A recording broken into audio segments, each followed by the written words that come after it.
That was beautiful, Jimmy. Thank you so much. Great way to start the day. Welcome, everybody. I'm Debbie Skirto, and I am the current Vice President of the Board. Want to welcome you here and wish you happy and healthy New Year's Eve and very happy New Year's Day.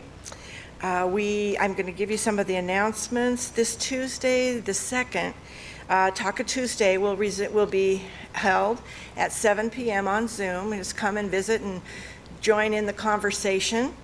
And on the 3rd is the worship team meeting. On the 4th, choir will resume at 7. And also on the 7th, the next Sunday, we have a treat with Kusala Bhikshu coming he comes every first Sunday in January, and we just love all his messages are so inspiring. And he might bring his harmonica or his ukulele, so we're in for a treat there. Also, after church on that day, we'll have our first restructuring task force meeting, which is going to be a focus group right after service. And this one will be about the governance team. Then it will continue each of the rest of the Sundays in January with one of the teams as a focus group. So please come. We want your input. We want your questions and your answers. And it should be about an hour after church.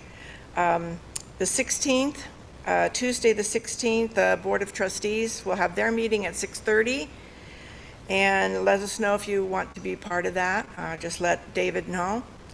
And also on the 28th, Sunday, the last Sunday of January, it'll be our mid-year budget meeting. So that's important. It'll be short. Chris is really good at doing the dashboard version and stuff like that. So we'll get a really good mid-year budget meeting. And then we will finish off the last of the focus groups.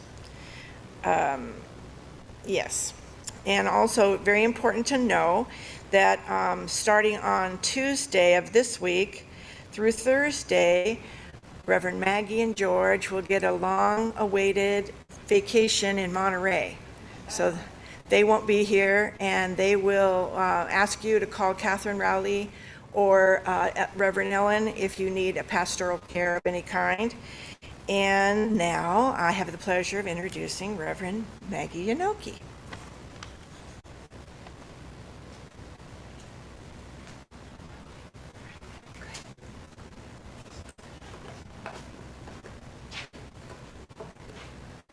Thank you, Madam Vice President. And hello, everyone. How wonderful to see each of you and to be here together. This is how we want to see the year out. And we also welcome our guest pianist, Jimmy Deng. He has that little bit of Lily in his playing. We can tell she's been his teacher, so it helps us to not miss her quite so much, but we welcome you, and we're very grateful to have you here with us today. Thank you, thank you. Can you feel this threshold we're at? Yeah. Feels good. We're gonna explore that today. But first, we open our service with the ringing of the bowl. We sound it 3 times, and I have a very special one here. This belongs to my husband, George. And I said, can I please use your bowl today? Please, pretty, please. In honor of yesterday,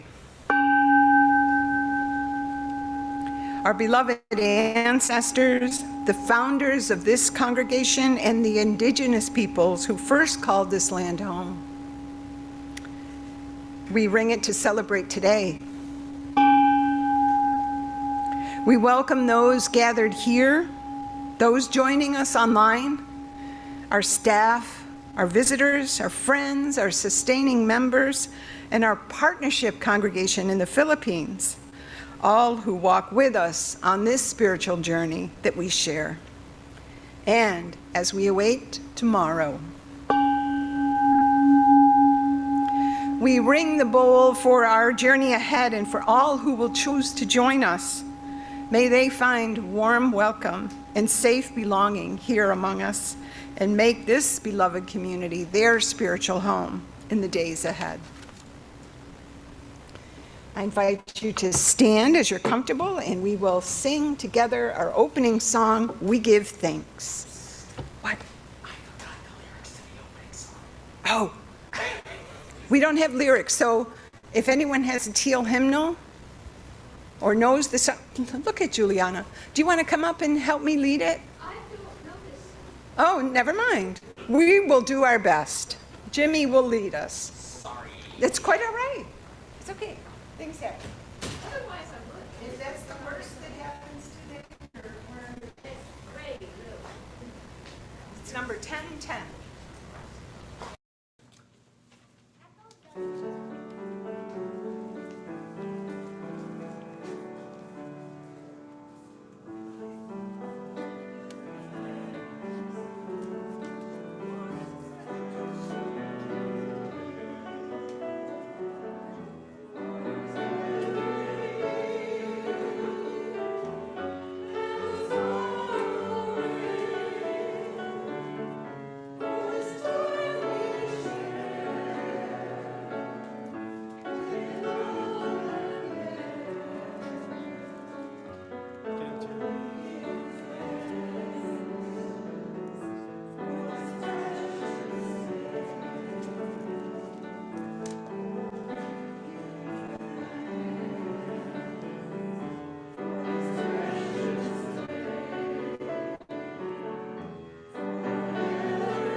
Beautiful.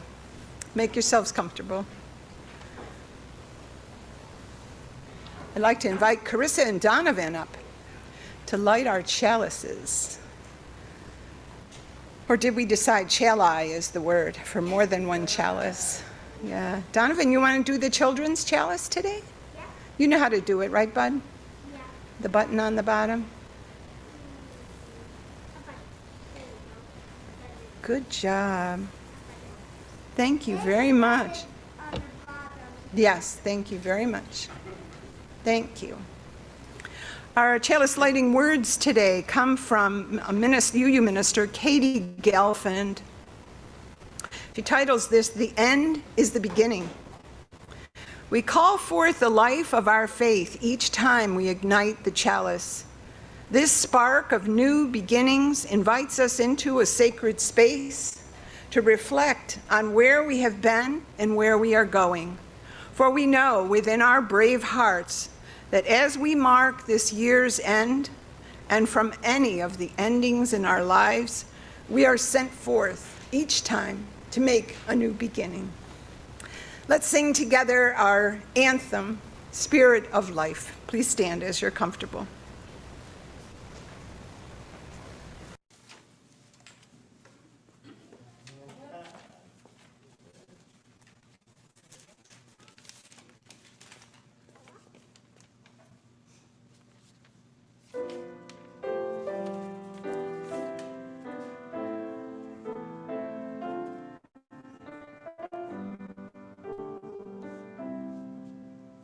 Spirit of life.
invite you to remain standing and in your order of service, and maybe on the screen, we will have the wording to our congregational covenant. I invite you to read, let's read that aloud together as Letha Comstock comes forward for our Time for All Ages. We affirm that love is the greatest purpose of this congregation. Our search for truth is our constant star, and service is our prayer. We pledge our hearts, minds, and hands to challenge injustice with courage, to make for a healthier planet, and to live out our Unitarian Universalist values every day as beloved community. Thus do we covenant with one another and with all that is sacred in life. Good morning. Good morning. Our Time for All Ages wisdom tale this morning is "'Twas the Day After Christmas" by Nevin Hallman. 'Twas the day after Christmas and Santa was beat. Rudolph was soaking his sore reindeer feet. The sleigh was all covered with soot from the night, and all of the reindeer were looking a fright. The runners were worn, the seat cover torn. 'Twas good to be home on this Christmas Day morn. All the elves had gone on vacation as the sleigh full of toys flew over the nation. So Santa was left with a mountain of work. He looked towards the toy shop, but turned with a jerk. Getting a lantern and a mug of root beer, he went to the barn where he kept his reindeer. He took from the stack a forkful of hay, a bucket of water he pumped on the way. He spoke in a whisper as he worked on his team. He combed and he brushed till they glistened and gleamed. Then he went to the shop and reached for the shelf where the polish was kept by Buttons the elf. He polished all morning and worked through the day to bring back the shine of the old dirty sleigh. Then he grinned as he walked down the path made of silk to his fridge that was bulging with cookies and milk. Donovan, you want to come get the kids' chalice? Come on. And we can sing the children's song out for Donovan. Yay. And for anyone joining us online, we'd like to sing this together. Our hearts go with you, grow in love, our hopes grow too. Learn in love and grow in wisdom, shine your light in all you do. Have fun. Learn lots, as they say. We, as a congregation, have chosen to live out our passion to show compassion by gathering our undesignated offerings and splitting them 50-50 with a local charity that was pre-selected by our Justice Committee and approved by the board. For the month of December, and today being the last day of December, this is our last opportunity for Share the Plate offerings for Cain's Cupboard. It's our animal ministry that is tended by Catherine Marie Mayfield and Cynthia Humes. 100% of the financial contributions to Cain's Cupboard are directly reaching animals in need. There are no administrative costs for Cain's Cupboard outside of the bookkeeping records that Tracy keeps for receiving of our donations and their disbursement toward animal care. But all of the offerings that are taken up in December that are not designated to fulfill your pledge or for any other fund drives we might be doing will be shared 50-50 with Cain's Cupboard. So now, while we enjoy Jimmy's beautiful offertory, I invite those in the sanctuary to please come forward with your generous offerings. And it is with deep gratitude for the many gifts of our community that our offering will now be given and received.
Thank you. Beautiful. We're having a little Zoom issue, so for those of you on Zoom that the cameras are freezing up a bit, but they can hear everything just fine. We're going to just keep rolling forward and hope the cameras can unfreeze. It was in the 40s today.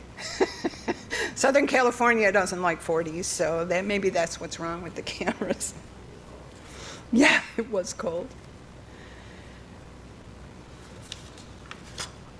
Sharing our joys and concerns and embracing one another's shine and shadow is something that our community loves to do, and all good communities do with respect and honor for all of us.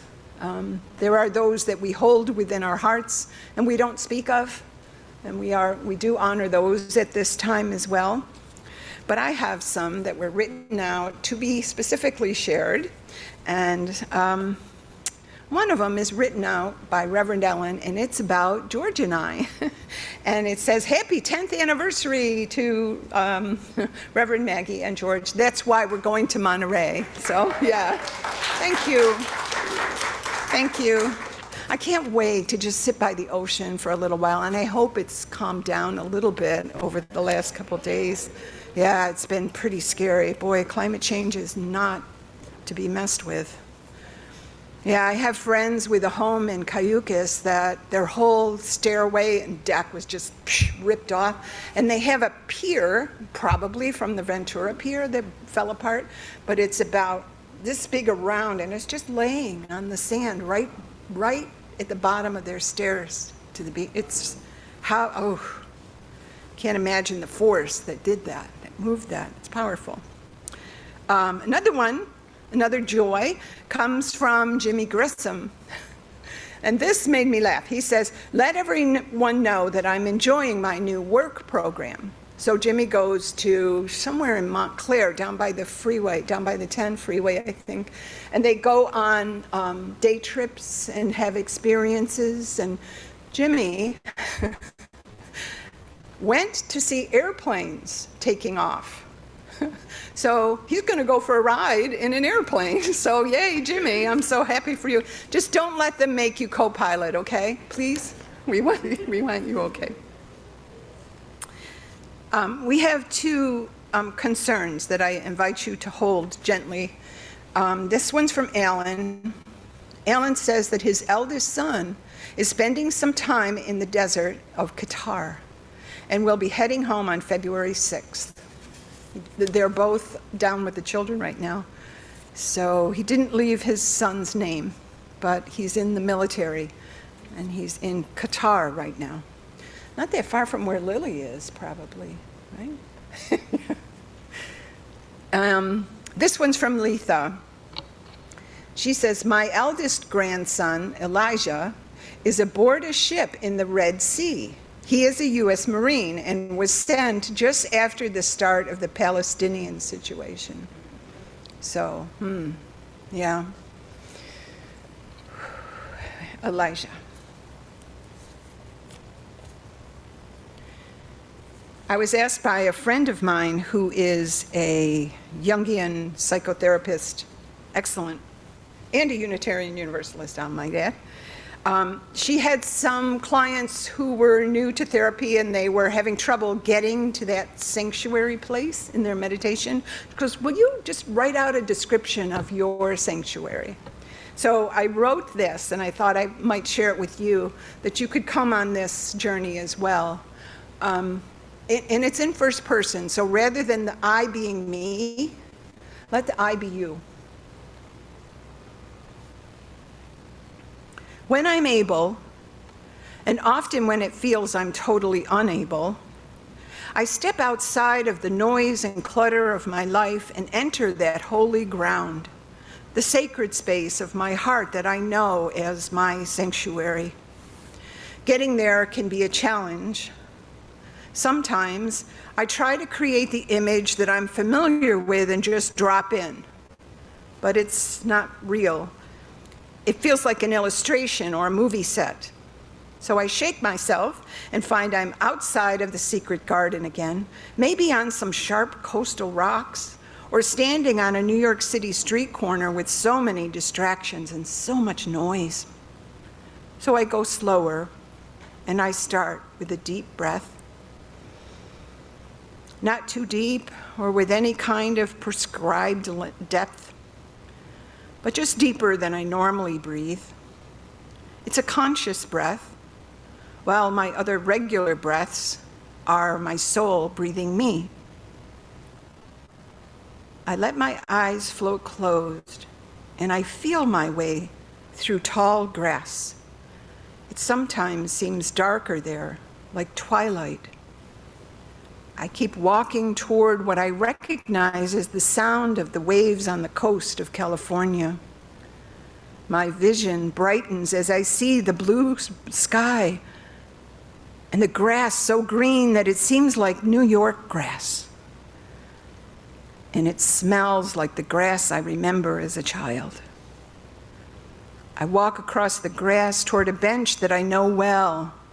It's at the top of a steep cliff overlooking the womb waters of the Pacific. Warm in the sun, cool in the waving branches of the grove of coastal oaks nearby, touched by a light ocean spray telling me it must be high tide. The gulls are soaring, a raven is clicking and cawing, and the pelicans are diving for lunch. So I sit and I smile. It is good to finally be here. And I wonder, how did I get to be so fortunate?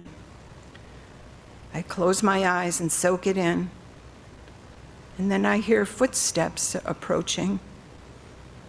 Who might it be? I'm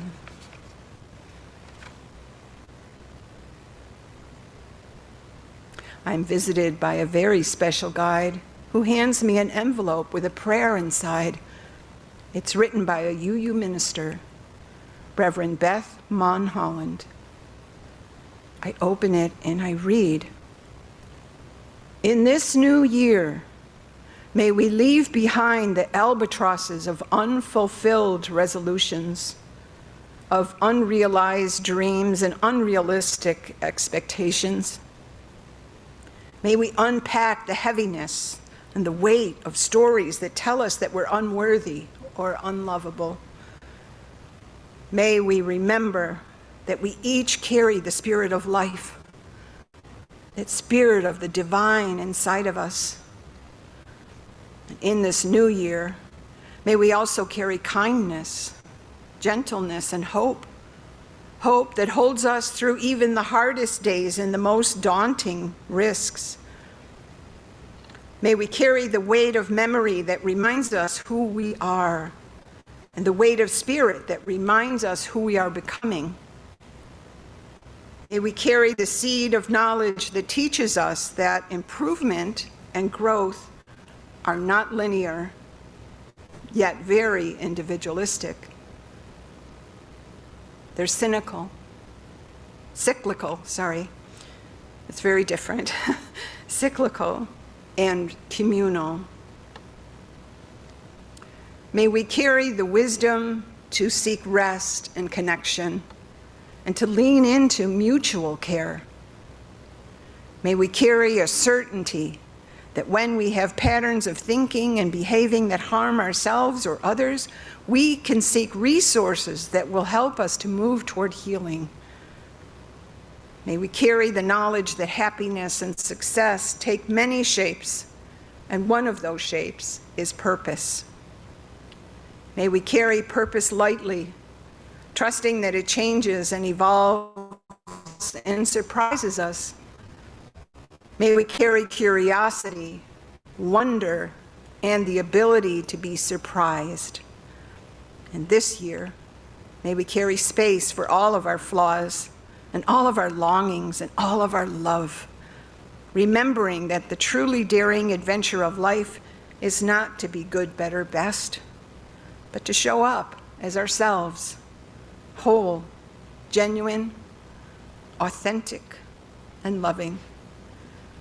May we carry these prayers and carry one another across the threshold into the new year. Let's remain seated as we sing together our hymn number 1031, Filled with Loving Kindness. We'll sing it 3 times, and please note that the pronoun changes each time.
Our reading today is titled 2024. It's written by Scottish poet Donna Ashworth. Perhaps 2024 won't be your best year yet, nor will it be the worst. You see, a year is a mosaic of absolutely everything: joy, fear, heartache, loss, beauty, pain, love, failure, learning, friendship, misery, exhilaration. Each day, each moment even, is a tiny shard of sea glass in this beautiful, confusing mosaic of creation. 2024, like all of the years before, will be another mosaic to add to your wall of art. A wall that shows the life that you are continuously gifted with. A wall that shows you're human. A wall of survival. I wish you many broken pieces of glass this year, my friends, because this is living. And before you march on into another year of everything, pause to look back at the works you have created so far. It is really quite something. You are really quite something. And now on we go, my friends. Onward we very much go.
With a new year upon us now, just hours away, there is a bit of an expectation that we must use this moment to improve something or focus on ways that we might choose to change for the better.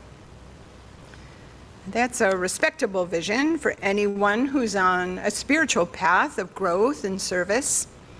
But may we please, with your consensus, of course, ditch cliched resolutions and say no to musty old shoulds and begin 2024 by honoring the monumental ways that we have already made changes and adapted to this complicated and difficult year that we fondly bid farewell. So let's honor what we've been through and decide that we like where we are right now, and we do have hope for our future, and we're proud to honor our journey by staying the course, by steadying ourselves and preparing for the new year ahead, by engaging the spiritual growth and service that our faith calls us to. We take this current year with us as we step across the threshold at 12 midnight, marking it with a toast of champagne and Auld Lang Syne, or by pulling up the blankets over our heads after being startled awake by the sound of fireworks in our neighborhoods. But no matter our activity as the clock strikes 12, the threshold that we cross tonight is ripe with meaning for us. And there is probably no metaphor in our daily lives that is more important and also more disregarded than the threshold. While it does take center stage when a newlywed couple enters the doorway of their new home for the first time, we have so many threshold moments in our lives that are often minimized or casually overlooked because of the distractions and the missed opportunities that leave their gifts unopened. But how often does our hectic lifestyle require that we pass through the portals and the doorways of our lives without paying much attention to them? Are we able to embrace the opportunities that we have to mark the shifts and changes and endings that occur naturally in our lives, those openings and the passageways that come bearing gifts as we walk through our days? The big ones do catch our attention. Maybe it's a decade-marking birthday, or our first opportunity to vote. Maybe it's our retirement or a first date. Maybe it's becoming a parent or a mother and father-in-law as our child marries. There are so many remarkable thresholds that plant their markers in our memory as we cross them. So the invitation today is to pause at this threshold and silence our phones. Thank you. This threshold that we stand before together on this momentous 123, 123 day at year's end, and waltz into the new year. So let's hold on a bit tighter to the New Year's Eve threshold where we stand and explore a bit of what we are marking together, to maybe cross into 2024 with a pinch more presence.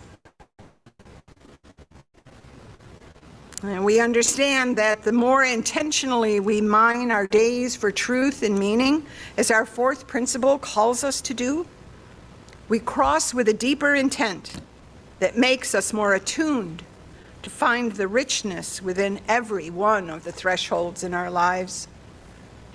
There are so many examples of ways to help us reconsider the value of those thresholds. One is that there is a sense of homecoming when we cross the threshold of our homes after a long time away or maybe at the end of a very bad day. There are many tiny thresholds of grief that light our way toward recovery from painful loss, places that we feared, places we fell on our knees, places where we stood, and places we have crossed. There is a threshold that we shared as a beloved community when we each came back to the sanctuary for the first time after the COVID lockdown. I remember that threshold. I think we all cried a bit because of what we had been through and how good it was to be back here. And thresholds can bring us home. And we cross them also when we're leaving home. They can signify change that we've been striving toward for a long time. And they can be a line in the sand that we hesitate to welcome. Perhaps a new diagnosis, a divorce. They can also give us pause when memorable change sacks us without warning. So often these moments are personal and private, but tonight we have a threshold to cross with the rest of the world. In fact, it's already begun. Our partnership congregation in the Philippines has been texting me pictures and all kinds of excitement because they've already crossed into the new year.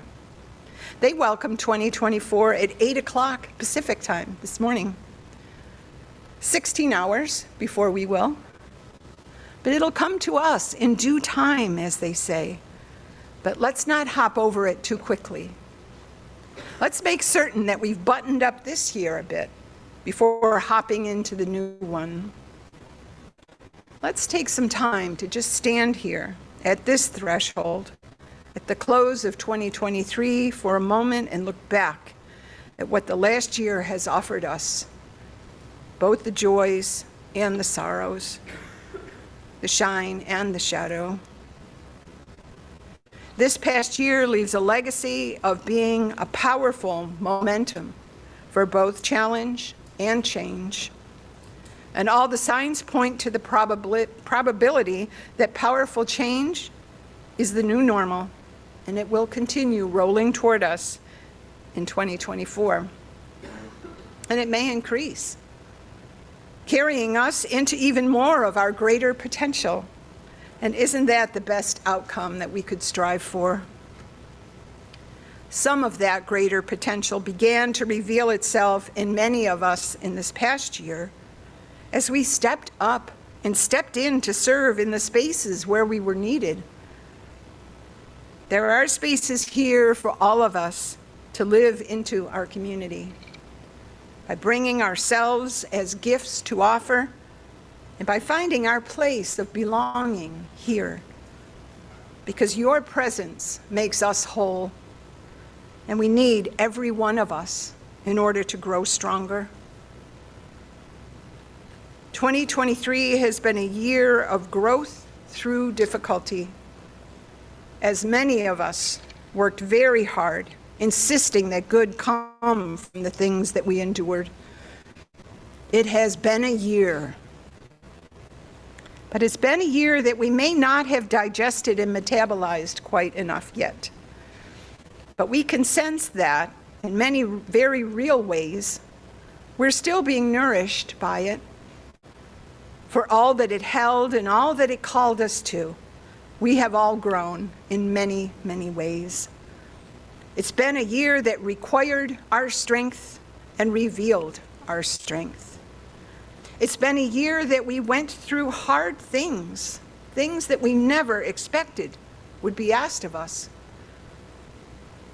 And it's been a year that we marked several milestones, one being Reverend Ellen's 90th birthday, the start of our 72nd year as a congregation, and it was a year of steady growth and much needed repairs to our beloved campus.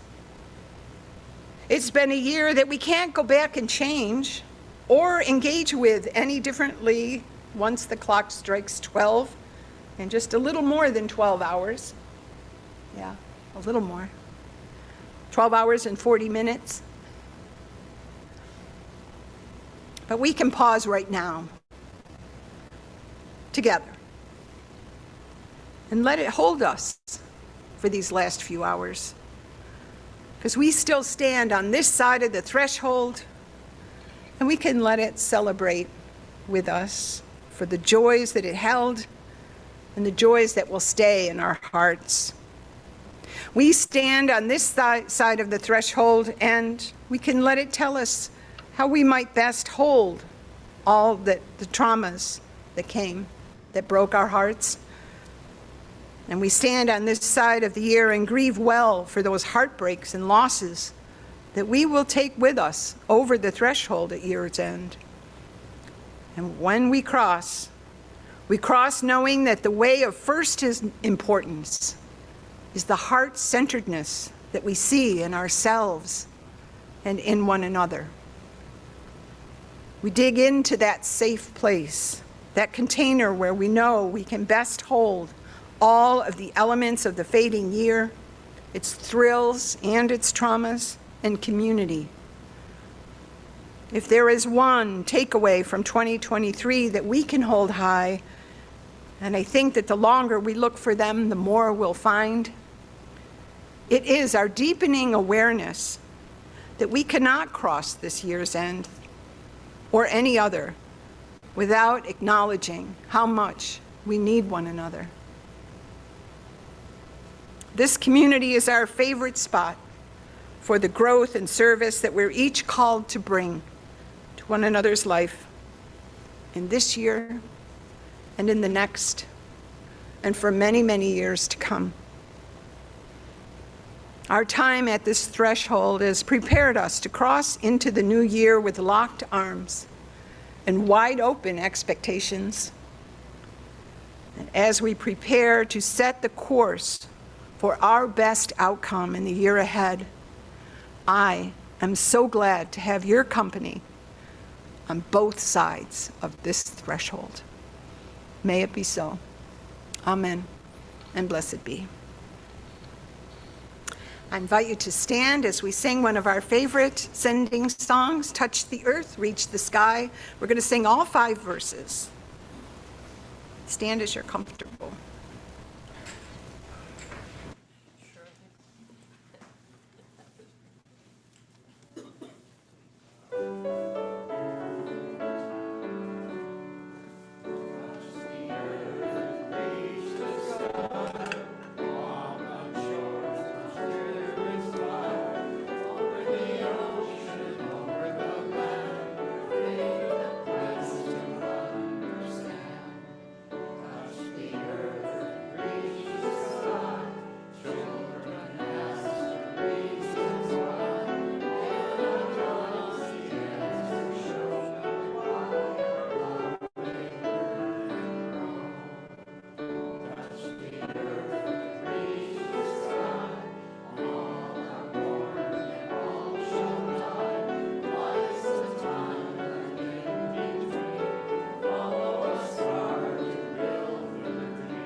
Now we'll read together our benediction. We leave this gathered community, but not our connection with one another or our sense of belonging here. In this hour together, we have inspired our hearts, shared our faith, and deepened our care for the world. So until we gather again next year, may we continue to grow in kindness to ourselves and to one another. Let's enjoy Jimmy's postlude.